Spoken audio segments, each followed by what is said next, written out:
Chapter का नाम है विद्युत धारा के चुंबकीय प्रभाव। तो चुंबक, चुंबक से आप क्या समझते हैं, पहले ये बताइए। सर चुंबक में दो पोल होते हैं। हाँ। एक साउथ पोल, एक नॉर्थ नॉर्थ पोल। हाँ और।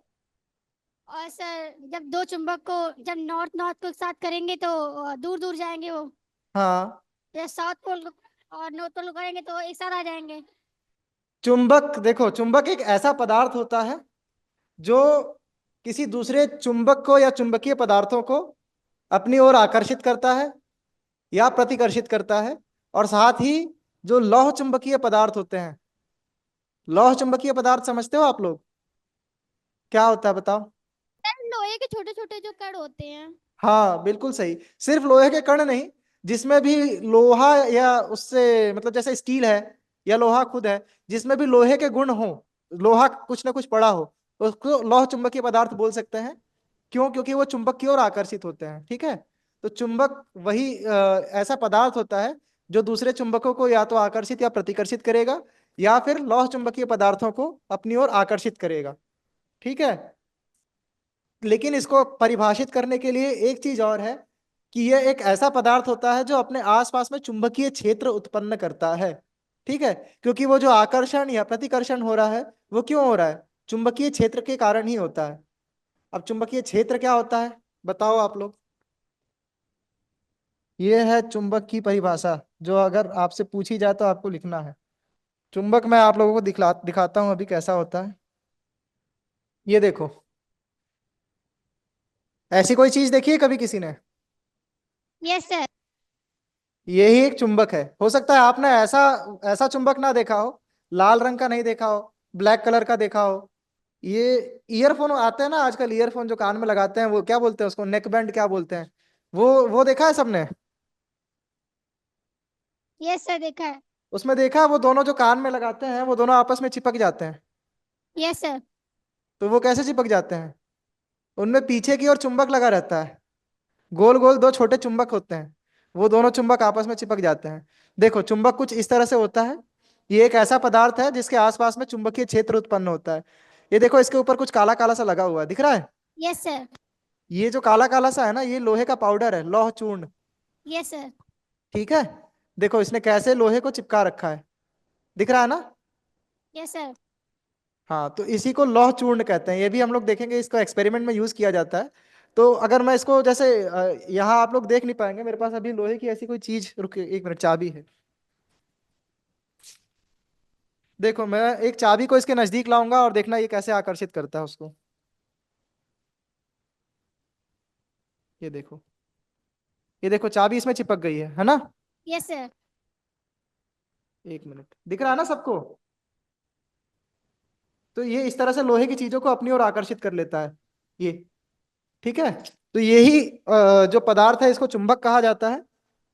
और चुंबक के कुछ गुणधर्म होते हैं, चुंबकीय क्षेत्र के कुछ गुणधर्म होते हैं।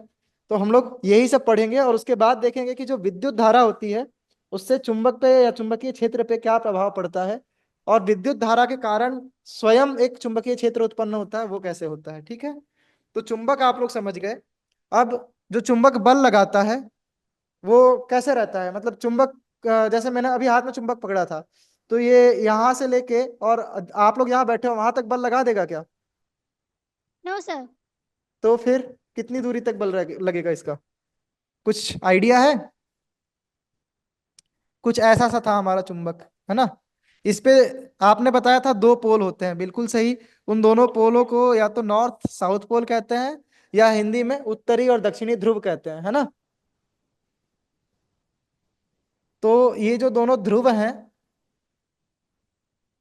इन्हीं के आसपास चुंबकीय क्षेत्र होता है। और उस चुंबकीय क्षेत्र को दर्शाने के लिए हम चुंबकीय क्षेत्र रेखाओं का प्रयोग करते हैं। ठीक है। तो कि चुंबक के बहुत दूर ले जाने पे कोई चीज पे बल नहीं लगता है।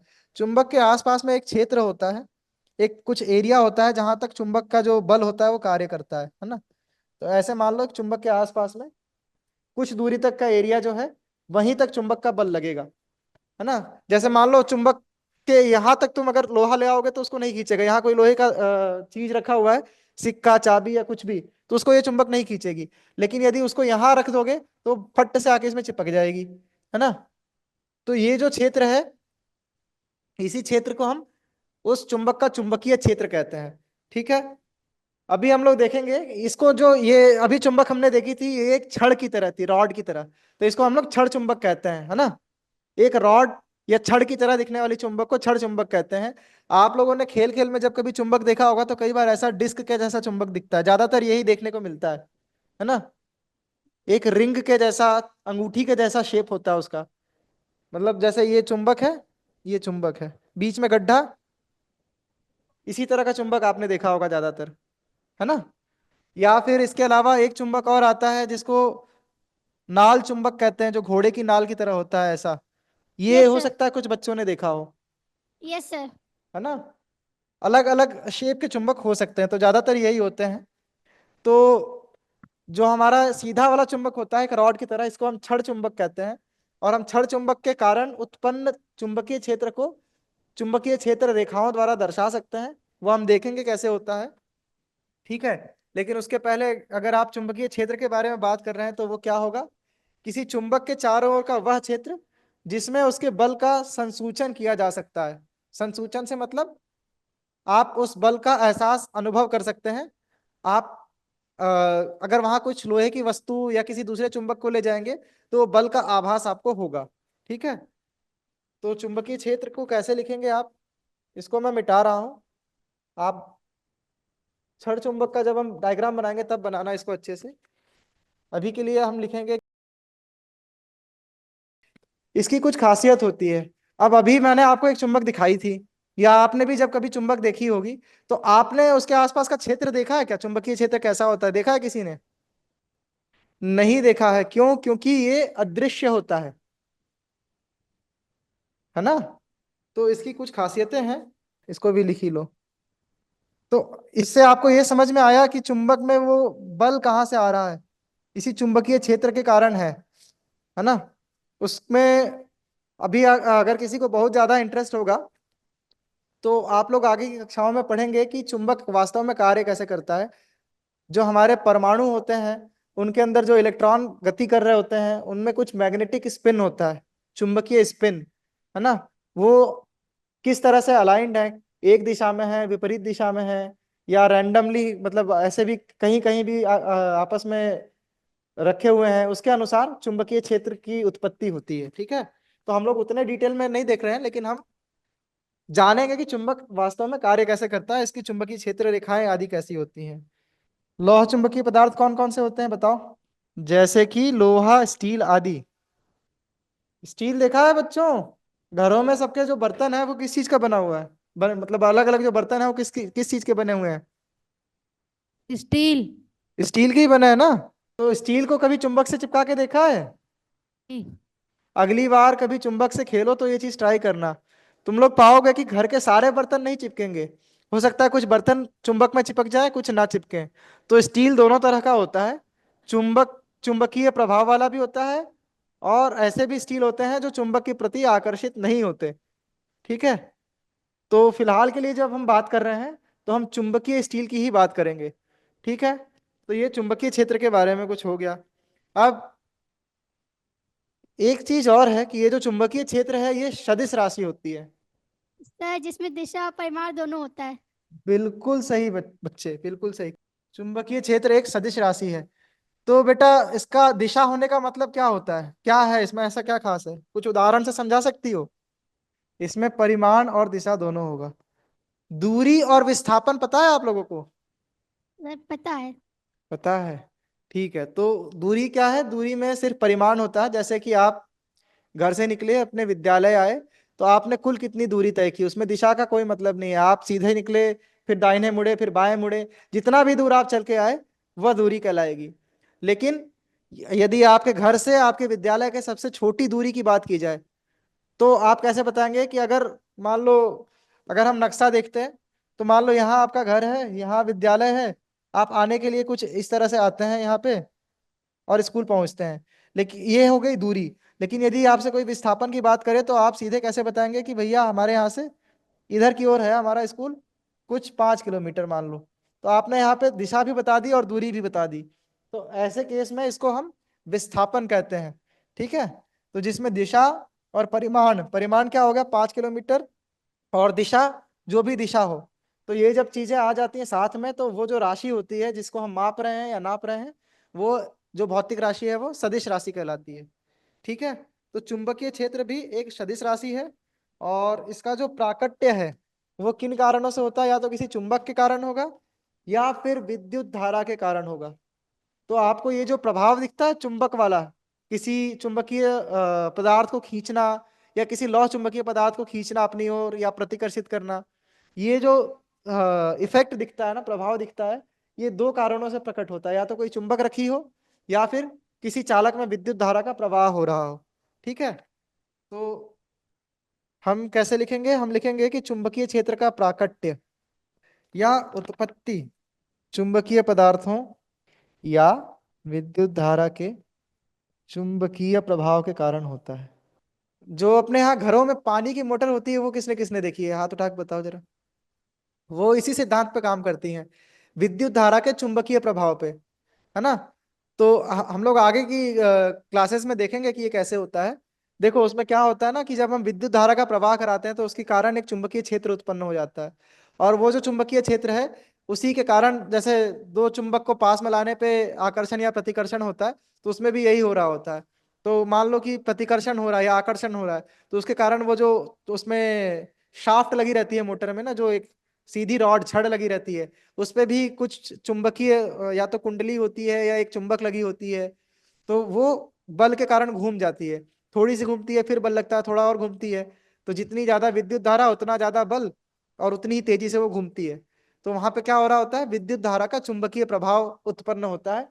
उसी के मतलब चुंबकीय धारा, विद्युत धारा के चुंबकीय प्रभाव के कारण चुंबकीय क्षेत्र उत्पन्न होता है, वही चुंबकीय बल लगाता है। ठीक है, तो इसका आविष्कार कैसे हुआ, किसी को आइडिया है, कैसे पता लगा कि विद्युत धारा के कारण भी चुंबकीय प्रभाव हो सकता है। देखो, एक वैज्ञानिक थे जिनका नाम है हैंस क्रिश्चियन ओर्स्टेड। ये क्या था, मैंने जैसे विद्युत वाले पाठ में भी बताया था, तो ये क्या विद्युत पे ही काम करते थे, विद्युत धारा पे। तो इन्होंने कोई विद्युत परिपथ बना रखा था। विद्युत परिपथ तो सब समझते हो ना, विद्युत वाला पाठ पढ़ा होगा तो। हाँ, तो विद्युत परिपथ बना रखा था, और उसमें विद्युत धारा प्रवाहित कर करके अलग अलग चीजें ये देख रहे थे, ऑब्जर्व कर रहे थे। तो इनके उस विद्युत परिपथ के पास में ही एक दिशा सूचक यंत्र रखा हुआ था, दिक सूचक भी बोलते हैं। आपकी पुस्तक में दिक सूचक ही लिखा हुआ मिलेगा। तो क्या होता है दिक सूचक, क्या होता है, किसी को पता हो तो बताओ जरा। कंपास। कंपास, बिल्कुल सही। कैसा होता है, क्या होता है उसमें। सर वो गोल होता है और उसमें नॉर्थ पोल साउथ पोल होता है। हाँ बिल्कुल सही। वो कुछ इस तरह का यंत्र होता है गोल सा, इसके अंदर एक सुई होती है, जिसमें ऐसे या तो तीर बना रहता है, या कई बार ऐसी सुई होती है उसमें, है यस ना। सर। ऐसी ऐसा सा होता है कुछ, है ना। Yes sir. और यहाँ पे कुछ नॉर्थ साउथ ईस्ट वेस्ट ऐसा कुछ लिखा रहता है, नहीं। Yes sir. हाँ, तो इसको दिशा सूचक यंत्र या दिक सूचक सुई या दिक सूचक भी बुलाते हैं। ठीक है, इसमें ये जो छड़ होती है ना, ये जो दिख रहा है, जो बर्फी के जैसे आकार की या सुई के आकार की होती है, यस ये सर। ये खुद एक छोटी सी छड़ चुंबक होती है। ठीक और है। सर इसमें विद्युत विद्युत प्रवाहित की जाती है तो हाँ थोड़ा सा हिलती है। बिल्कुल सही, बिल्कुल सही बेटा। ये वैज्ञानिक यही कर रहे थे, और कुछ नहीं हुआ था, इन्होंने बस यही ऑब्जर्व किया था। देखो आज हम इनका नाम यहाँ पढ़ रहे हैं, छोटा सा ऑब्जर्वेशन था बस। Yes sir. इसमें एक्चुअली होता क्या है, वो जो छोटा सा सुई या नीडल हम लोग देख रहे थे ना, वो खुद अपने आप में एक छड़ चुंबक होती है। आप लोग को कंपास बनाने आता है किसी को, अगर किसी को कंपास बनाने आता है तो हाथ उठा के बताओ, आज मैं कंपास बनाना बताता हूँ आपको। नहीं पता। नहीं आता। जैसे मान लो ये पिन है, ऑल पिन ऐसे ही कुछ होती है ना। Yes sir. हाँ, तो ऐसे मान लो, मैं उदाहरण के लिए मान लो बता रहा हूँ, एक छड़ चुंबक है मेरे पास।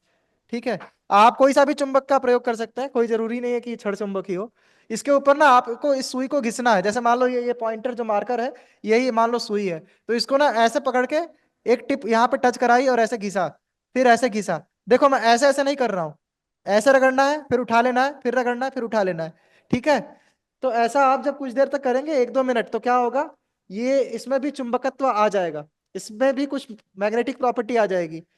पिन जो है वो लोहे की होती है या स्टील की तो नहीं, लोहे की होती है, ठीक है। Yes sir. हाँ, तो उस पिन में कुछ ना कुछ गुणधर्म आ जाएंगे चुंबक वाले, तो वो भी एक चुंबक की तरह बिहेव करेगी। और जो अभी मैं क्या बता रहा था, कंपास, कंपास में कुछ नहीं, वो जो पिन होती है वो एक चुंबक होती है। अब आपके पास एक छोटी चुंबक है जैसे कि कंपास में होती है।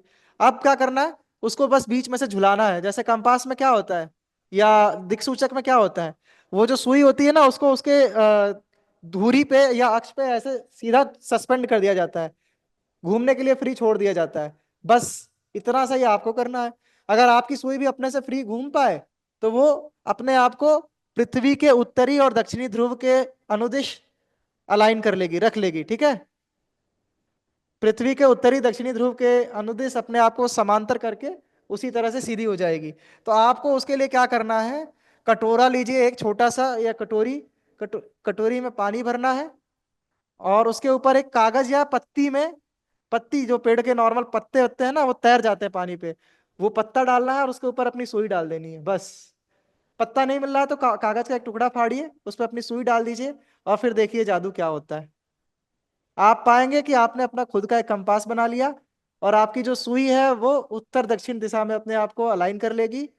आपका कंपास नॉर्थ साउथ डायरेक्शन दिखाने लगेगा। करके देखना ये सब लोग, मजा आएगा, है ना। Yes sir. ठीक है। ठीक है, तो अभी के लिए समय हो गया है, आज की क्लास को यहीं रोकते हैं। हम लोग मिलते हैं अगली अगली क्लास में, ठीक है। चलो, थैंक यू बच्चों। बाय बाय बेटा।